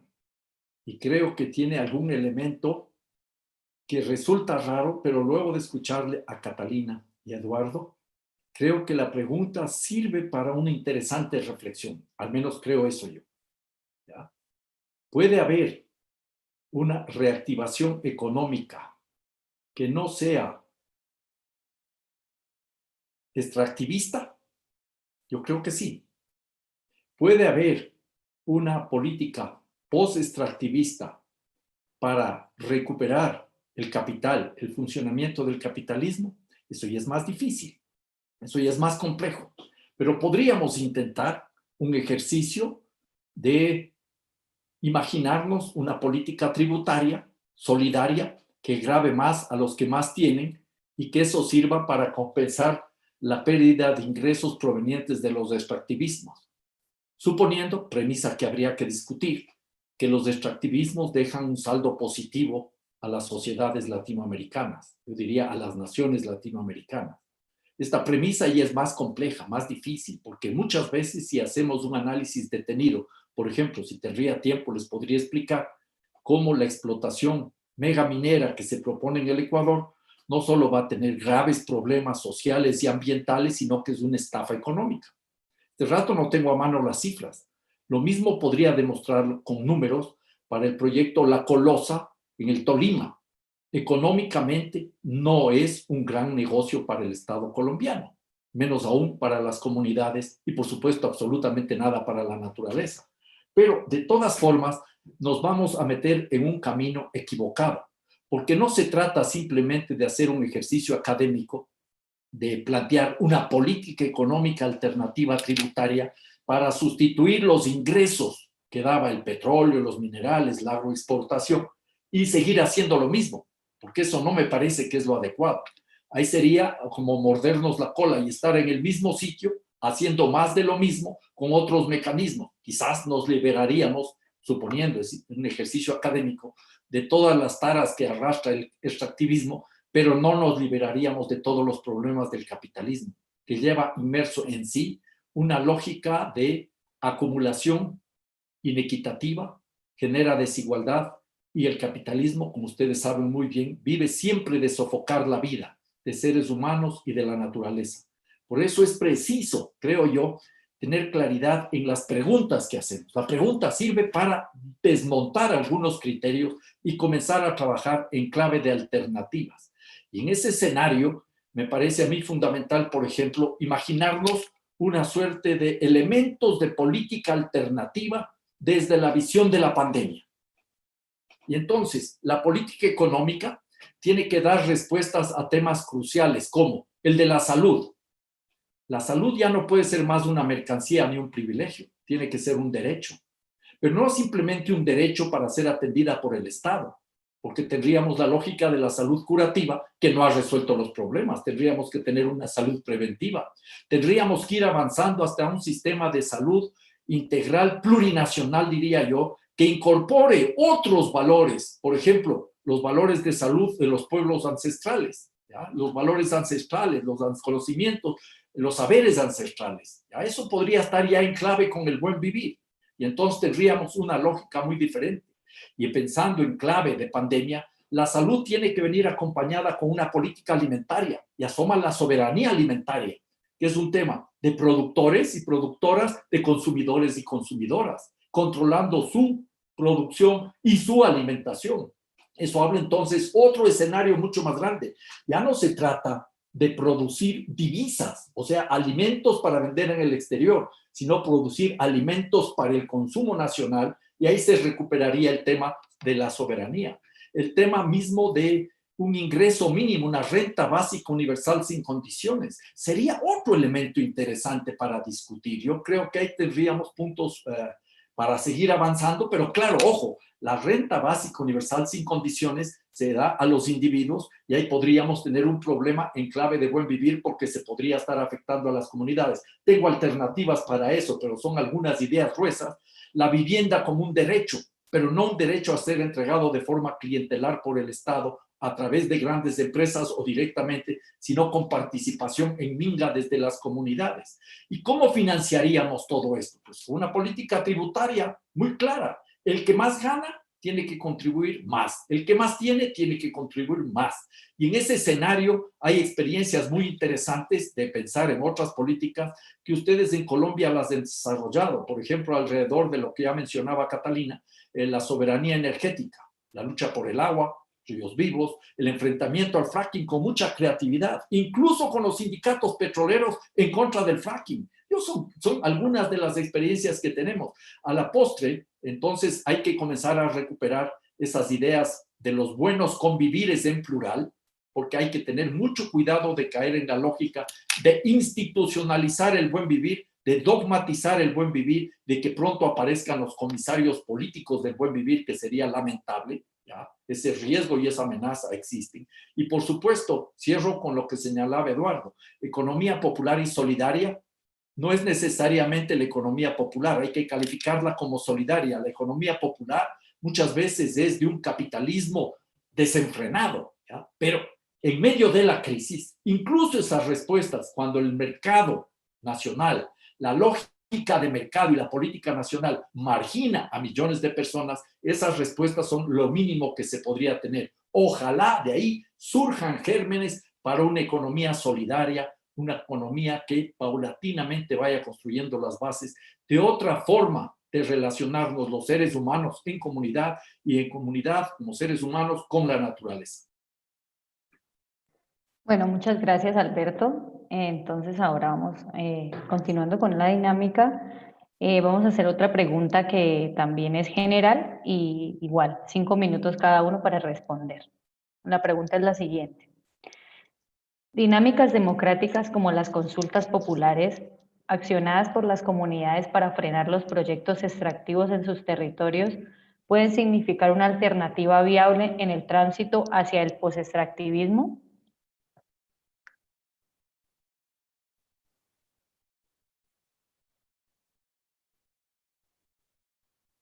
¿La vuelvo a leer o la entendí? La entendimos. Bueno, Gracias. vale, Sí, entonces ahora como que el la que quiere. respuesta es sí. Si es que quieres, yo respondo con un categórico ¿Quién? y afirmativo sí, ¿ya? Sí, por Es favor. fundamental que para construir las alternativas intervengamos en la política. Me parece muy peligroso que haya personas que se aíslan de la política, que odian la política, porque esos personajes, como decía Bertolt Brecht, son los más perniciosos. El analfabeto político es el que permite que los politiqueros asuman el control del Estado y a través de las políticas públicas nos garanticen si tenemos empleo, educación, alimentación, salud y más o menos extractivismo. Entonces, en ese escenario, en clave con una lógica de más democracia, menos extractivismo y de disputar el sentido histórico, hay que apropiarse de los marcos jurídicos existentes. Las consultas previas libres e informadas es una opción, o las consultas populares, como la que se realizó en el año 2013 en Colombia, en el departamento del Tolima, en los recintos, ¿cómo les llaman ustedes?, de Piedras y de Doima, sentaron un precedente. Ya hubo una consulta antes, en Esquel, en Argentina, en el año 2003. Yo sé lo difícil que es que esas consultas populares se hagan realidad.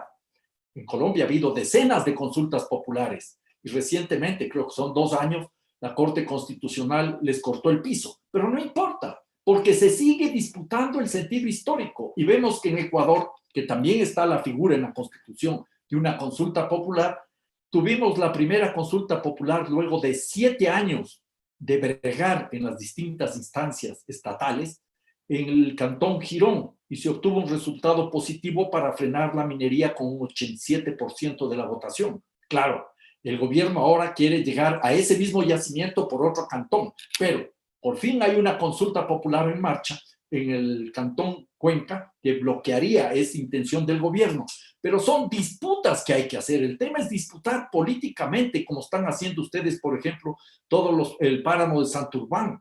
Y hay otras opciones. El uso inclusive de derechos de la naturaleza, con todas las críticas que podemos tener en Colombia, donde los derechos de la naturaleza no están constitucionalizados como el caso ecuatoriano, pero son señales, la del río Atrato, la de los derechos de la naturaleza del Amazonas, que permiten avanzar en la disputa y en el control de los marcos jurídicos que muchas veces son irrespetados, o casi siempre son irrespetados por el poder, pero hay que entrar a esa discusión también. Y eso nos lleva a un punto con el que cierro, es la necesidad de revalorizar siempre las resistencias.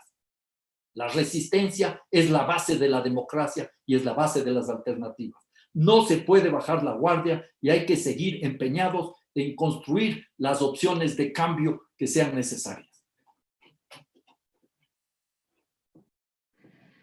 Bueno, pues de acuerdo, de acuerdo, sí, yo creo que la respuesta es sí. Ahora, yo considero que las consultas populares, hay que también evaluar las consultas, es decir, si tengo que dar una respuesta muy localizada, muy acá de nuestro país. Nosotros hemos evaluado que las consultas populares, pues primero tienen que, en efecto, son como un hecho político que disputa, ¿cierto? Que pone, que es un hecho histórico, que demanda, pero también es importante que las consultas populares estén siempre respaldadas por procesos organizativos de larga data. O sea, no te sirve tener una consulta que te diga no a la minería, ganas la consulta, tienes un gobierno municipal que no le importa y que no va a hacer ningún tipo de implementación y tienes un proceso organizativo que no sostiene en términos de largo aliento lo que significa una decisión popular como decir no a la minería. Es decir, una consulta popular tan importante como fue la consulta popular de Cajamarca ha tenido por detrás un trabajo de largo aliento organizativo que además fue preconsulta 10 años antes y posconsulta, que ha significado hacer un proceso, digamos, muy fuerte de fortalecer las formas de gestión comunitaria del agua, de garantizar, por ejemplo, que en las iniciativas productivas tengan salida, que se piensen, digamos, otras formas de las economías dentro del mismo municipio.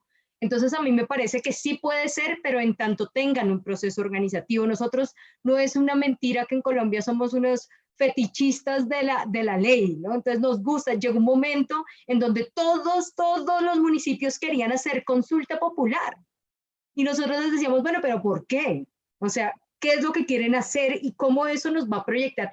No, la gente decía, no, con esto yo voy a defender el patio de mi casa en algunos casos, ¿sí? Entonces yo pienso que las consultas son interesantes, pero son interesantes en donde uno vea también otros escenarios, otros procesos detrás, ¿cierto? Que puedan ayudar. Ahora, las consultas populares ya están desmontadas, digamos, legalmente, pero por ejemplo el año pasado, que muchos del semillero, que por cierto aprovecho para agradecer al semillero, porque el año pasado estuvieron con nosotros en Sensat en Mercaderes Cauca, ¿no? Una consulta que no fue una consulta popular, digamos, legal, porque ya habían decretos que habían desmontado la consulta como un mecanismo para restringir pero fue una consulta legítima. ¿Y qué significaba ser legítima? Era que la comunidad y además toda la gente alrededor reconoció la legitimidad de una decisión popular. Ahora, ¿eso qué ha significado también para ellos? Después hacer una presión muy grande, que es política, para lograr que se construyan políticas públicas alrededor del agua que defiendan esa decisión, que los concejales conozcan, ¿no? También no es una mentira que los gobiernos locales muchas veces se mueven por clientelas, porque los mineros en muchos lugares, por ejemplo, también hacen corrupción, compran, amenazan, han matado personas, ¿cierto? Entonces la consulta popular en sí misma es un gesto importante, pero creo que tienes que acompañarla de un montón de cosas alrededor, de alianzas, ¿sí? Que ayuden en efecto a que ese mundo post-extractivo, ese horizonte o ese anhelo post-extractivo se vaya construyendo, no a partir de la decisión, sino a partir del proceso organizativo que eso puede producir.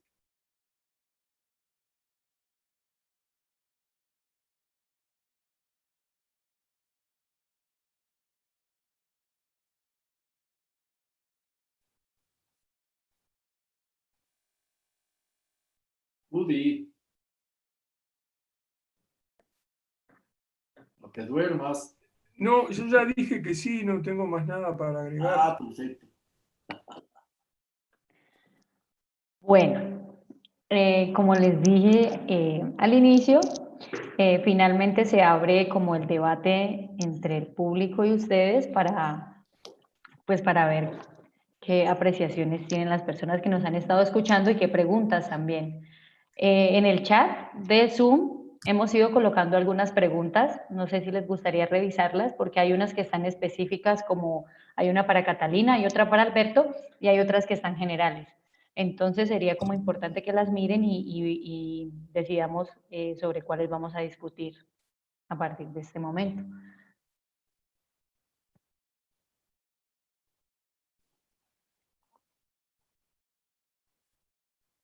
Yo para aprovechar el tiempo, yo ya las leí todas y puedo contestar algunas para ir rápido. Hay varias preguntas que me parten de... Hay unos temas de confusión de qué quiere decir extractivismo y qué es una apropiación de recursos naturales. Entonces, no se pueden contestar en 2 minutos. Yo sugiero a los del semillero que lean la bibliografía, pero solo a modo de súper resumen muy esquemático, no todas las aprovechamientos, no todas las apropiaciones de recursos naturales son extractivismos, son solo algunas. Entonces, también los extractivismos se definen por grandes sectores. Entonces, esto que ustedes llaman minería artesanal, si ustedes tienen 100.000 personas haciendo minería de oro artesanal a la vez, equivale a un gran emprendimiento minero. Por lo tanto, son extractivismos. No son iguales los extractivismos, no es lo mismo una gran empresa que tener a 100.000 mineros sacando oro aluvial con mercurio. Entonces, bueno, los impactos, los actores son distintos. El análisis de eso es otra etapa, pero también son extractivismos. Después hay una pregunta ahí al final sobre la necesidad del crecimiento económico y del desarrollo, y que en lo político está muy embebido en lo minero energético. Yo les sugiero que tomen esa pregunta para discutirla en el semillero. Mi primera reacción es, ¿de dónde sacaron ustedes que hay una necesidad de crecimiento económico? ¿Quién les dijo eso? ¿Qué validez tiene eso? Eso es parte de las teologías que mencionaba Alberto, una creencia establecida y repetida, asociada a que eso es desarrollo. Entonces, ¿es posible pensar para Colombia otro tipo de matriz? Bueno, no sé qué quiere decir matriz, pero si yo la traduzco como estrategia extractivista, no solo es posible, sino esa pregunta me tiene muy asombrado, porque ustedes se quedan sin petróleo pasado mañana. Entonces, no solo es posible, sino que tendrían que estar discutiéndolo ahora.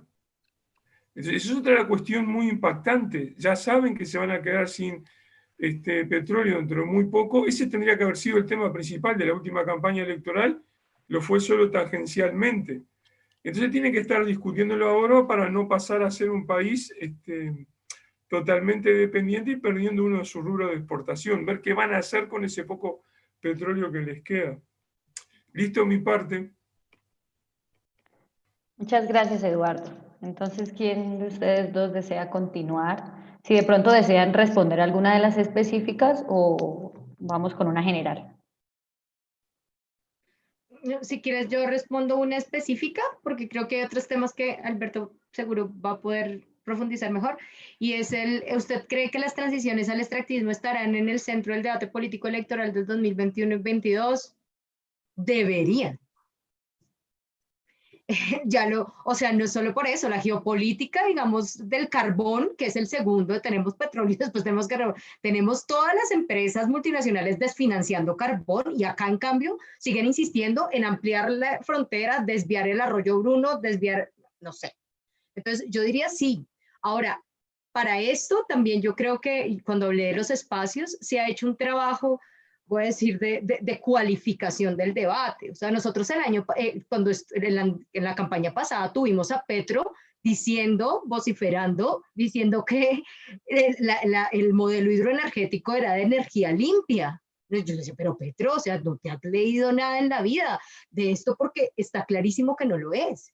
Y él hablaba de transición energética y toda la transformación de la transición energética que él puso, que claro, estamos de acuerdo con varias cosas de las que él dijo, pero en otras se notaba también una falta de conocimiento y de profundización del debate. Y yo creo que ahí todos estos espacios de trabajo Lo que hemos venido haciendo es justamente cualificar ese debate, a ver si logramos dar ese debate de manera cualificada. Nuestra compañera Tatiana Roa, hace poquito con otros compañeros del área de energía, estuvieron con el Comité Ambiental del Tolima, gran trabajo haciendo unas charlas con los diputados para hablar de transición energética, para hablar de energías extremas, para que se conozcan ciertas cosas, porque ¿cómo cualificamos un debate si no lo conocemos en detalle? Entonces yo diría que sí, yo diría que eso es importante.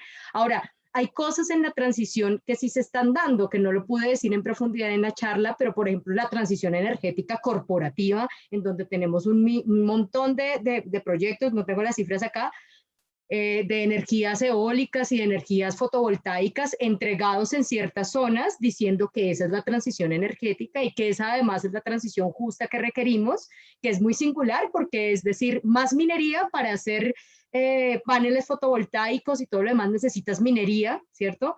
Y entonces es un discurso que apoya todo el debate de las empresas mineras que dicen, ustedes se quejan, pero el litio y el cobre que sacamos de Chile, que sacamos de Perú y que quieren sacar acá en Colombia, el cobre que quieren sacar en la mina Quebradona, va a ser los metales de la transición energética que el modelo corporativo quiere poner. Entonces, yo creo que sí, y es un trabajo, yo decía en la charla, de todo el mundo, poner estos debates ahí, ¿no? Porque a veces parecen como que están por fuera de la opinión pública, pero son claves para pensar la economía y la dirección de la economía. Entonces, vamos a ver, ¿no? Esa es un poco la tarea.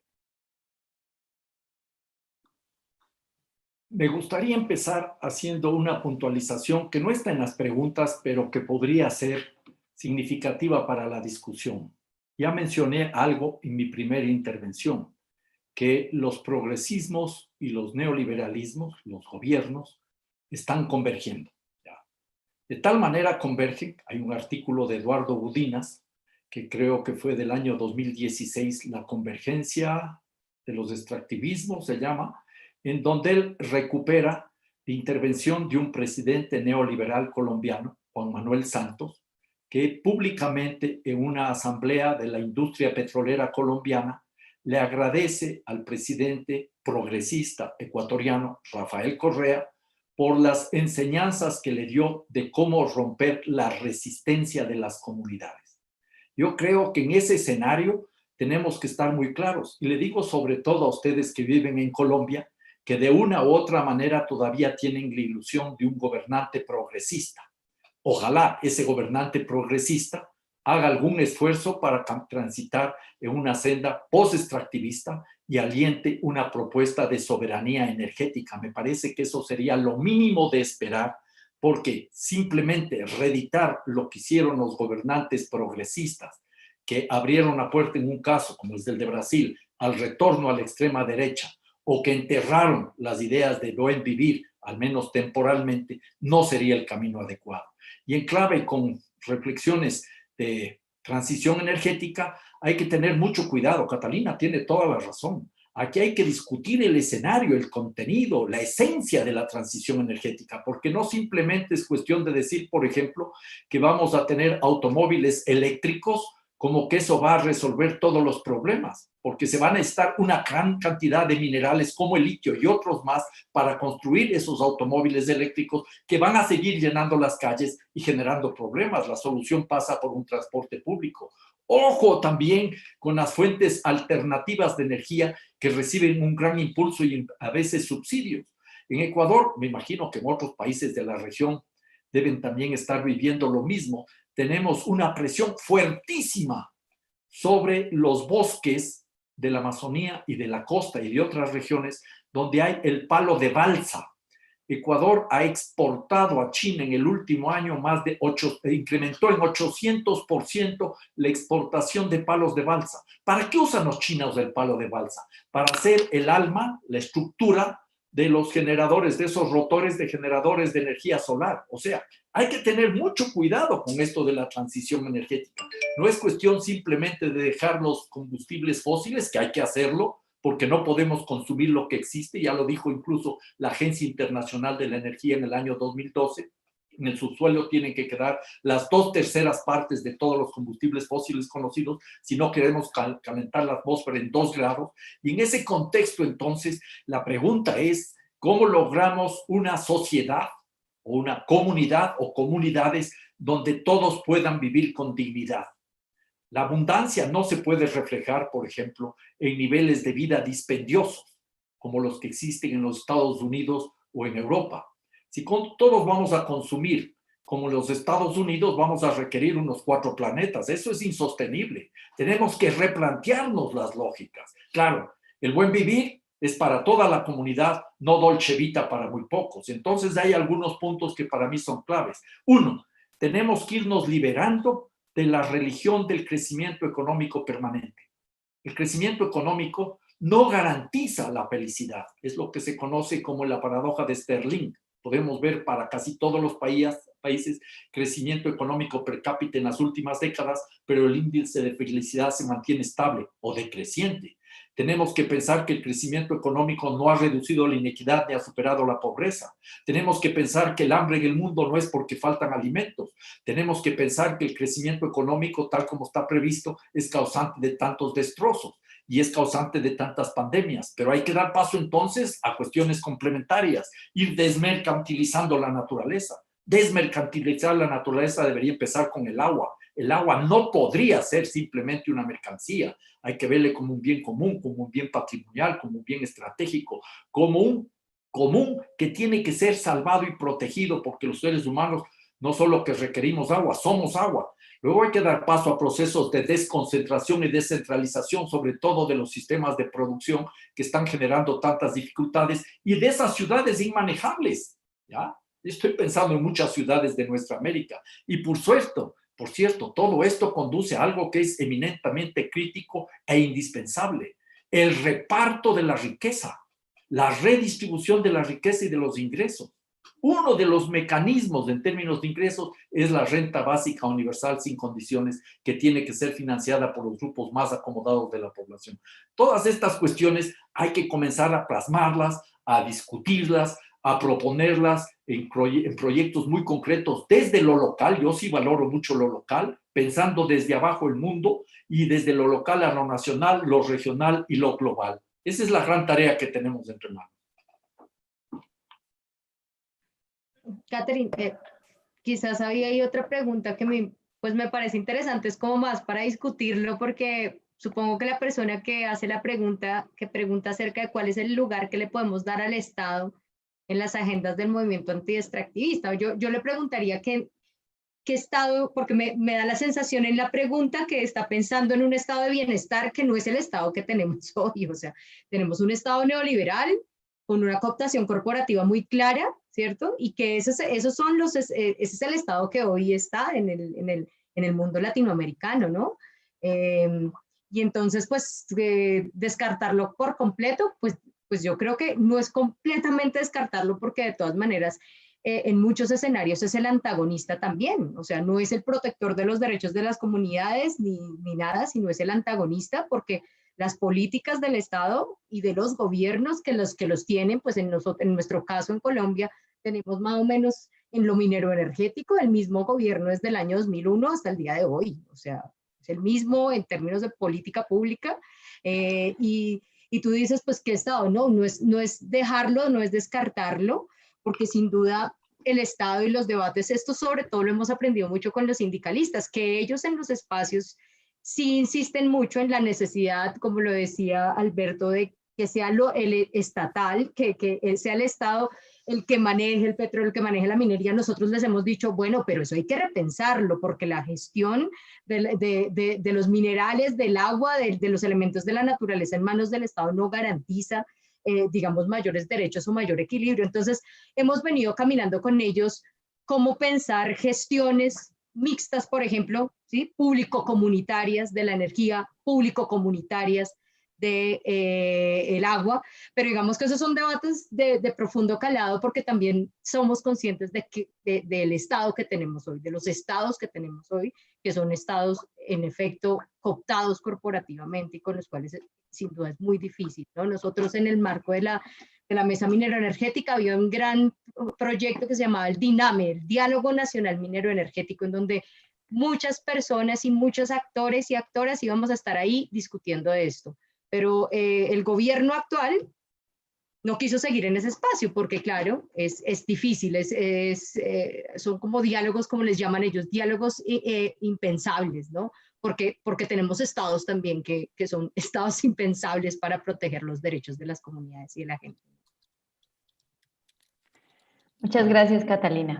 Bueno, pues yo creo que ya podemos ir como terminando, pero antes de terminar, a mí me gustaría escucharles a ustedes qué piensan acerca de la noticia que empezó a circular ayer sobre que el agua va a empezar a cotizar en la bolsa de Wall Street. Me parece que es importante escuchar pues lo que ustedes tienen para decir respecto a eso.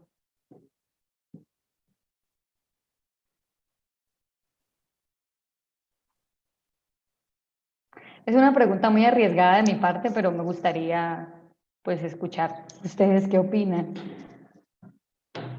Bueno, voy a asumir yo el reto, ¿ya? Cuando escuché la noticia, cuando leí la noticia más que escuchar, dije terrible. Pero luego comencé a pensar qué es lo que está detrás de todo esto. Siendo terrible, porque de hecho se está mercantilizando el agua, que es fundamental para la vida de los seres humanos y de los seres no humanos, porque la historia de la humanidad está vinculada al agua y su desaparición puede estar cercana si vamos a destruir el agua como un líquido vital. Comencé a reflexionar al respecto. Una primera pregunta que me vino es, en Wall Street dicen que es un problema de iliquidez. ¿Será de iliquidez de agua o de iliquidez de recursos económicos para sostener la economía especulativa? Me quedó esa duda, ¿ya? Me quedó esa duda. Yo sé que esto está limitado al estado de California en particular, donde se ha puesto ya un precio al agua y comienza a flotar en el agua. Pero viendo en realidad lo que sucede, eso existe en otros países. El caso más claro es el de Chile, ¿ya?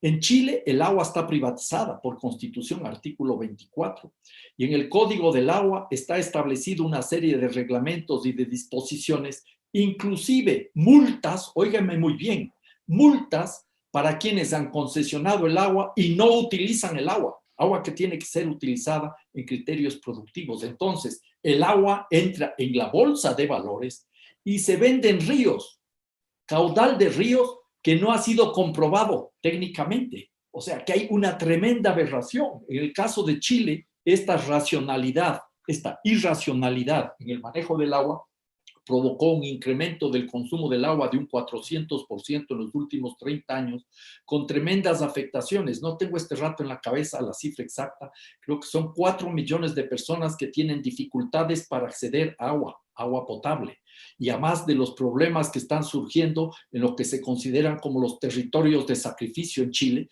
para producir minerales, la pérdida de los glaciares, los problemas de pérdida de calidad de agua. Eso en Chile, en una economía abiertamente neoliberal. Vamos al caso ecuatoriano, en donde la Constitución establece que el agua es un derecho humano fundamental, artículo 12.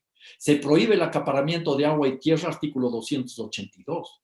Se establece la prohibición del agua, la prohibición de la privatización del agua, artículo 318, y se establece que el agua es un recurso estratégico, un recurso patrimonial, y que es un bien común, y se establece el uso con prelaciones del agua para seres humanos, para soberanía alimentaria, para garantizar el ciclo vital del agua, y cuarto, para la producción. Nada de eso se cumple, porque hubo un gobierno progresista que no le interesó, que para él fue una serie, como dijo Correa, de novelerías de la Constitución. Pero sin embargo, las comunidades comienzan a apropiarse de esos derechos y comienzan a levantar la tesis de los derechos del agua, los derechos del buen vivir, los derechos de la naturaleza, y paulatinamente se van construyendo los mecanismos para darle fuerza jurídica política, en clave con lo que dice Catalina siempre, como parte de procesos normalmente de larga data que van haciendo posible esas transformaciones que muchas veces se quedan solo en el papel cuando no hay el empoderamiento que tiene que existir para poder hacer realidad los cambios que son indispensables. El tema este del agua es una cuestión muy, muy interesante. Sigue la lógica de la mercantilización de la naturaleza, todo lo que es la economía verde o el capitalismo verde. Diría yo que por ahí hay que hacer la reflexión y por ahí hay que hacer la discusión. Muchas gracias, Alberto. Se nos escapó Catalina. Bodinas. Sí, No, se yo excusó. Sí, Dijo él que- dijo que se tenía que ir. No, yo estoy de acuerdo con Alberto, pues es decir, a mí me parece que suena muy bien porque sale en radio y porque es Estados Unidos, pero ya tenemos escenarios y experiencias como la chilena, que es aterradora, en donde el proceso, digamos, de mercantilización del agua casi es total, ¿no? Entonces, pues, no, súper de acuerdo, creo que ese es uno de los debates hacia adelante, ¿no? Cómo garantizar pues, procesos de desmercantilización y por eso digamos, nosotros aquí en Colombia, desde Sensat, trabajamos mucho la necesidad de fortalecer los procesos de gestión comunitaria del agua, ¿no? Que garantizan, digamos, cómo se organiza la comunidad alrededor de la protección del agua. No solamente en el momento en que tienes el extractivismo al frente, sino en general de la distribución, del acceso, ¿cierto? Entonces, yo creo que ese tipo de trabajo local, que sin duda, ahorita Tatiana me decía que no había entendido bien lo de lo local que yo había hecho, no, para mí lo local es lo más importante, solo que, claro, se conecta, ¿no? Lo local siempre está conectado con los debates globales que se dan, pero yo creo que hay que fortalecer eso, todas esas formas organizativas de protección del agua, de gestión del agua, que garantizan también que las personas ahí en su propio territorio puedan hacer esta gestión, inclusive debatir al Estado, ¿no? Porque al final los gobiernos y los estados muchas veces son los que garantizan y los que desarrollan estas políticas de mercantilización. Y si hay esa gestión comunitaria, pues es más fácil, digamos, contenerlas de cierta medida, ¿no? Entonces yo creo que hacia allá también hay que seguir trabajando. Si me permites una sola puntualización muy rápida. Es Bueno, muy necesario rápida. hacer un doble abordaje al tema del agua. Desde una visión, si tú quieres, antropocéntrica, derechos humanos, el agua como un derecho humano, asegurando la disponibilidad de agua, cuánto agua para los seres humanos es indispensable, la calidad y la accesibilidad física y económica del agua. Pero hay que hacer otra aproximación mucho más potente, que sería biocéntrica, desde los derechos de la naturaleza, asegurando lo que tenemos en la Constitución de Ecuador, el ciclo vital del agua, garantizando la existencia de los ecosistemas, de los cuerpos de agua y los derechos bioculturales de las comunidades indígenas. Yo creo que por ahí hay que trabajar el tema del agua. Y la discusión del agua, que en Colombia se ha dado, incluso hubo un intento de una consulta popular, recordarán ustedes, es fundamental. Hay que levantar las tesis de defensa del agua hoy más que nunca. Esa debería ser una de las grandes conclusiones luego de esta pandemia.